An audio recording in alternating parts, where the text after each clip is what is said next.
banyak premium medium, padahal itu adalah beras biasa. Ibaratkan emas lebih mudah. Kalau emas 18 karat, kemudian ditulis mereknya 24 karat, kemudian dijual dengan harga 24 karat, penipuan atau oplosan atau apa tuh?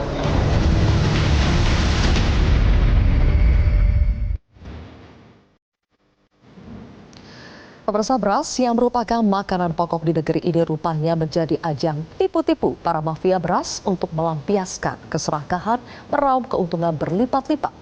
Adalah Menteri Pertanian Andi Amran Sulaiman yang mengungkap temuan mencengangkan. Dari 268 merek beras di 10 provinsi yang diuji lab, 212 merek tidak sesuai standar. Artinya, kecurangan dilakukan secara masif dan berjamaah. Lebih parah lagi, 212 merek tersebut dipasarkan oleh perusahaan-perusahaan besar dan terkenal. Mereka tega menipu konsumen dengan mengoplos beras premium dengan beras biasa, bahkan menyulap beras curah menjadi beras premium.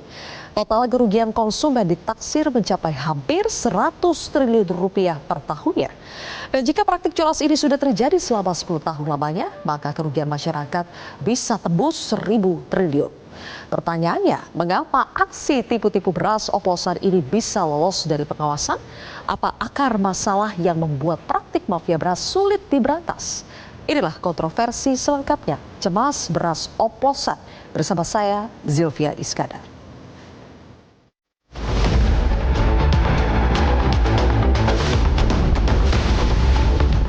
Mengendus adanya mafia beras yang sekiranya ini belum terselesaikan sampai sekarang.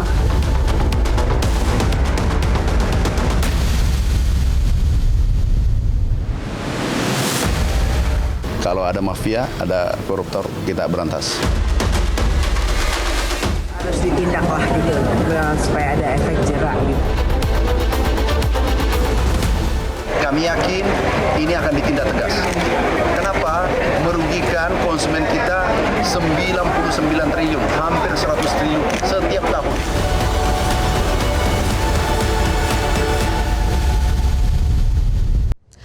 Untuk membahasnya sudah hadir ada 3 narasumber di studio Metro TV. Saya perkenalkan, dari sisi sebelah kiri saya adalah anggota Komisi 4 DPR RI, fraksi PDI Perjuangan, Profesor Rohmin Dahuri atau Prof Min. Selamat malam, Prof Min. Selamat malam. Terima kasih sudah hadir. Berikutnya juga ada Ketua Yayasan Lembaga Konsumen Indonesia atau YLKI, ada Mbak Niti Emiliana. Mbak Niti, selamat malam. Terima kasih sudah hadir ya. Dan kemudian di sebelah kanan saya adalah Ketua Umum Persatuan Pengusaha Penggilingan Padi dan Beras atau Perpadi, Profesor Sutarto Ali Moiso. Selamat malam, Prof Sutarto. Selamat malam. Terima kasih Mbak ya, Prof, Silvia. sudah hadir di kontroversi. Dan pemirsa, kami masih menunggu kedatangan dari Kepala Badan Pangan Nasional atau Bappenas, Bapak Arief Prasetyo Adi, yang mudah-mudahan bisa segera bergabung bersama kita di sini. Dan sebelum kami putarkan wawancara kami bersama dengan Menteri Pertanian, saya harus tanya dulu ke Prof Min, karena pertanyaan Prof Min kepada Mentan kemarin itu viral di mana-mana, Prof Min. Gitu ya? Tudingan pencitraan. Karena menurut Prof Min, pengungkapan ini di satu sisi ada efek positifnya tapi juga membuat kegaduhan. Dan kemudian muncul pertanyaan soal pencitraan. Kenapa Prof Min bertanya seperti itu? Pertama, kami di Komisi 4, khususnya fraksi PDI Perjuangan sangat solid, bahwa kami tandem dengan pemerintah, benar-benar menganggap swasembada pangan atau kedaulatan pangan itu hidup matinya sebuah bangsa. Persis pidato Bung Karno ketika meletakkan batu pertama pembangunan Fakultas Pertanian di PB tahun 57. Oleh karena itu, setiap ada oknum atau faktor yang akan menggagalkan tercapainya swadaya pangan, kami benar-benar solid untuk menghabisi, ya, menupas tuntas faktor-faktor ini. Nah, oleh karena itu kami Komisi 4 mengapresiasi gerak sebetulnya cepat, mengapresiasi. Gerak cepat dari Bapak Menteri Pertanian, ya. Walaupun di sana sini pada telepon saya juga, Prof Min, bukannya pemerintah itu ada tupoksinya, bahwa itu kan tupoksi hilir, tupoksi Menteri Perdagangan, kemana aja tuh Menteri Perdagangan gitu. Itu tugasnya Menteri Perdagangan. Harusnya. Tuh, cek, ya. Dan Bappenas, tugasnya Bappenas juga kan? Bappenas juga gitu. Apapun itu kami tetap mengapresiasi Menteri Pertanian karena gerak cepat dan sikap heroiknya itu. Cuman kalau kita cerdas dan ikhlas membangun bangsa ini, bukankah peristiwa penyelewengan oplosan beras ini sudah terjadi puluhan tahun dan terulang repeated. Jadi kami himbau, kami ajak semangat Pak Menteri kemarin bahwa mari kita duduk bersama untuk mengudari root cause-nya apa sih, akar masalahnya apa sih, kenapa ini selalu repeated gitu. Maka dari itu kami Komisi 4 menyarankan kepada pemerintah termasuk Kementerian Pertanian 2 jurus sekaligus. Pertama adalah jurus represif ya, jadi kita tindak tegas secara adil-adilnya ya. Penegakan hukum. Penegakan hukum. Tapi kendati demikian kita harus hati-hati Zilvia karena problem bangsa ini adalah rendahnya pertumbuhan ekonomi. Pak Prabowo mentargetkan 8% itu benar. Menurut Goldman Sachs bahwa potensi pertumbuhan ekonomi kita itu 10%. Di 10 tahun terakhir kemarin kita hanya mencapai 5%. Kita berharap pemerintahan sekarang bisa 5 atau 6% tahun ini. Dan apakah pengungkapan ini akan berdampak pada pertumbuhan ekonomi itu?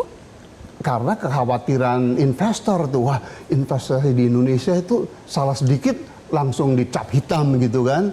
Jadi orang yang punya modal dan punya teknologi kami khawatirkan begitu ya.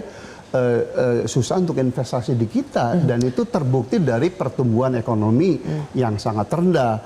Padahal fakta di lapangan sekarang pengangguran, kemiskinan, gulung tikarnya Sritex gitu ya. Jadi itu yang kami himbau kepada pemerintah kalau mau benar-benar mendidik hukum gitu ya, apa namanya jangan lebay lah gitu. Jangan ada efek domino. Efek domino yang exactly. negatif. Yang benar-benar precise ya, kemudian ada efek jera tanpa menimbulkan ketakutan orang yang punya Apakah yang sekarang lebay, Prof? Iya, buktinya banyak masukan gitu ya bahwa apa namanya misalnya yang sekarang menjadi hot issue itu dari mana itu, Prof? Angka 99 triliun gitu. Itu juga yang kami Makanya tanyakan. kami Komisi 4 kemarin sangat firm untuk meminta kepada Bapak Menteri Pertanian untuk membuat secara tertulis breakdown ya atau perincian dari mana itu datangnya angka 99 triliun supaya tidak terjadi kecemasan, kegaduhan ya dan suasana uncertain ya di tengah masyarakat. Ada pertanyaan-pertanyaan yang memang masih membekas, oleh karena itu kami mendatangi Menteri Pertanian pagi tadi untuk memfollow up beberapa pertanyaan yang kami rasa masih menjadi keresahan publik sampai sekarang. Oleh karena itu pemirsa, kita simak wawancara kami bersama dengan Menteri Pertanian Andi Amran Sulaiman.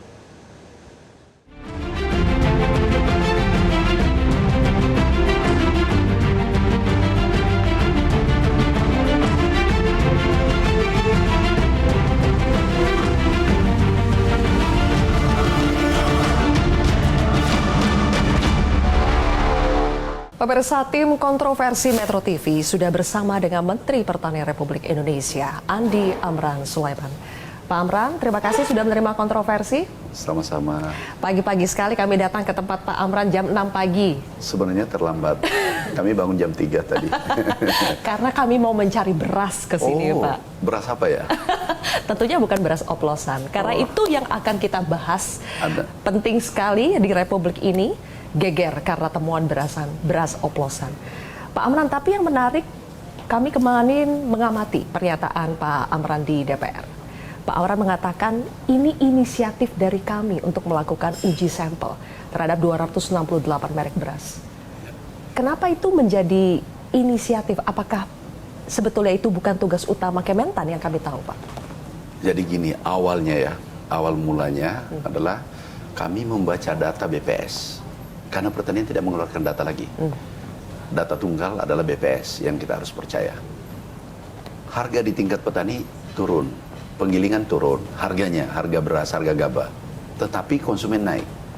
Berarti ada anomali kan? Kalau di petani turun, harusnya konsumen turun juga. Secara logika. Kemudian tiba-tiba ada salah seorang pengamat menyampaikan bahwa stok di Cipinang kurang. Kami periksa juga datanya. Ternyata di sana juga manipulasi data. Tiba-tiba satu hari itu keluar 11.000 dan tidak pernah terjadi selama 5 tahun. Yang keluar masuk itu 2.000-1.000. Satu hari keluar 11.000. Dari situlah awalnya kami mengecek seluruh Indonesia. Kami cek 10 provinsi lumbung padi, lumbung pangan kita khususnya padi, kami cek. Ada mungkin 1 bulan kami cek. itu ada 268 sampel, kemudian lab yang kami libatkan adalah 13. Itu 86% tidak sesuai dengan standar. Ada yang volumenya kurang, kemudian ada yang oplos, ada yang tidak oplos, tapi di atasnya oplos, yaitu dari beras curah langsung premium, dikemas premium. Beras curah langsung dikemas medium. Ini kan nggak benar, ini tidak boleh dibiarkan. Nah kemudian sekarang ini kan stok kita banyak, ada 4,2 juta ton. Kesempatan memperbaiki tata niaga pangan Indonesia sekian puluh tahun. Kesempatan memperbaiki. Kenapa? Stok kita banyak. Kalau stok kita sedikit, itu berbahaya.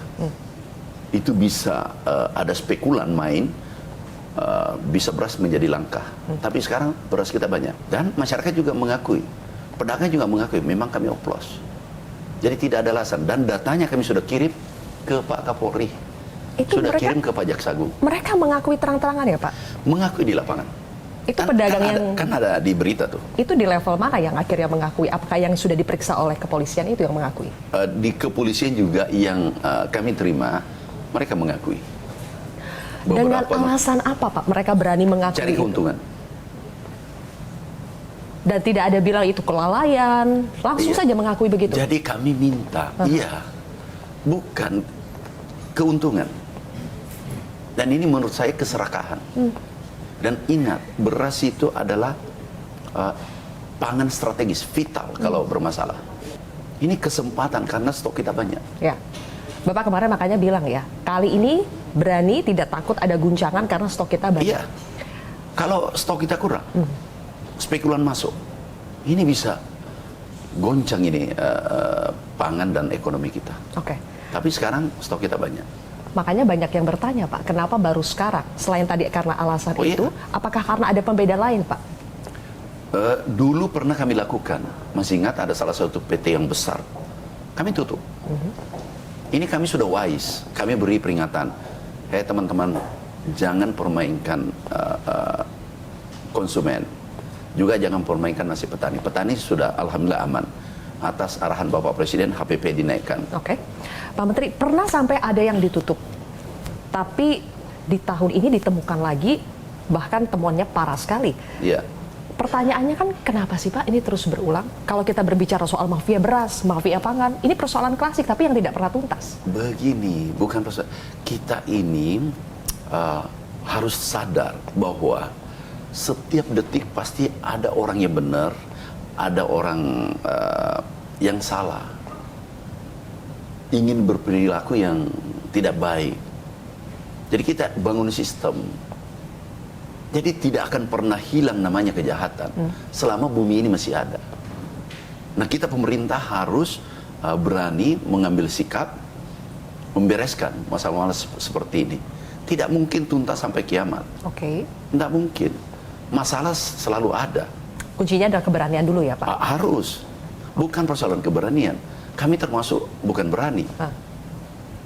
Orang yang baik adalah jangan membiarkan orang melakukan kejahatan. Kalau tidak biarkan, itu sama dengan beternak kejahatan. Jangan kita biarkan mereka berbuat salah. Selama ini ada pembiaran dan ada backing-backing Pak? Kalau ada berbuat salah, saya tidak bisa di Kementerian Pertanian saja selalu saya beritahu. Kalau ada berbuat salah, ya harus ditindak. Nggak bisa kompromi. Karena kita beri efek jerah. Dan itu pesannya juga Ibu Ketua Komisi 4 kemarin. Kami terima kasih. Ibu Puan juga menyampaikan hal yang sama. Kami terima kasih. Jadi kita saatnya sekarang memperbaiki. Oke. Menata kembali. Betul. Dan jangan sampai ini menjadi anti klimaks Pak. Ya. Makanya kita menunggu tersangkanya, mafianya itu yang mana? Nanti dan ditindak pidana tidak benar-benar akan dihukum tidak? Itu nanti mungkin pertanyaannya bukan di saya, di penegak hukum. Ya pasti. Nah, kalau di pertanian, ini pertanian, kejadian pertanian selama kami ini sudah 10 bulan ya, kabinet ini ya. Baru 6 bulan di Kementerian Pertanian aku beri sanksi 11 tersangka, saya copot eselon 2, 3 demosi banyak, dan tersangka eselon 2, 1, sekarang DPO. Kalau di bawah kami, kewenangan kami pasti tindak. Nah, kalau persoalan beras ini, kami sudah serahkan tertulis ke penegak hukum. Kapolri, Kejaksaan Agung. Ya, dan sudah diperiksa. Satgas Pangan sudah periksa sejak tanggal 10. Ada 26 merek sudah diperiksa, ada 10 perusahaan. Tapi Bapak puas tidak dengan penegakan hukum terhadap para mafia beras atau mafia pangan yang selama ini dilakukan oleh penegak hukum kita, Pak? Adakah evaluasi dari Kementan, Pak? Saya kira Satgas sekarang bekerja dengan baik. Minyak goreng, tersangkanya kemarin pupuk palsu ada 3. Minyak goreng ada 20. Jadi kinerja kepolisian cukup bagus.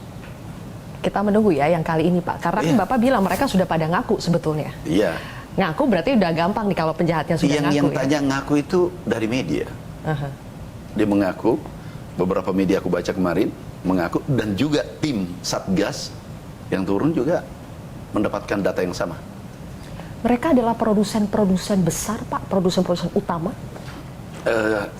Kalau kami tidak melihat besar, kecil, sedang. Tapi yang kami lihat adalah konsumen.